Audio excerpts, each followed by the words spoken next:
بسم اللہ الرحمن الرحیم۔ آج میں آپ کو شکیب جلالی کی بہت خوبصورت غزل ہم اس سے بچ کے چلتے ہیں جو رستہ عام ہو جائے سناتی ہوں۔ خاموشی بول اٹھے ہر نظر پیغام ہو جائے، یہ سناٹا اگر حد سے بڑھے کوہرام ہو جائے۔ ستارے مشعلیں لے کر مجھے ڈھونڈنے نکلیں، میں رستہ بھول جاؤں جنگلوں میں شام ہو جائے۔ میں وہ آدم گزیدہ ہوں جو تنہائی کے صحرا میں خود اپنی چاپ سن کر لرزہ بر اندام ہو جائے۔ مثال ایسی ہے اس دور خرد کے ہوش مندوں کی، نہ ہو دامن میں ذرہ اور صحرا نام ہو جائے۔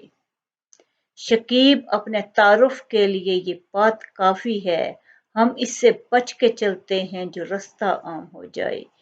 ہم اس سے بچ کے چلتے ہیں جو رستہ عام ہو جائے۔ اللہ آپ کو بہت خوشیاں دے۔ شکریہ۔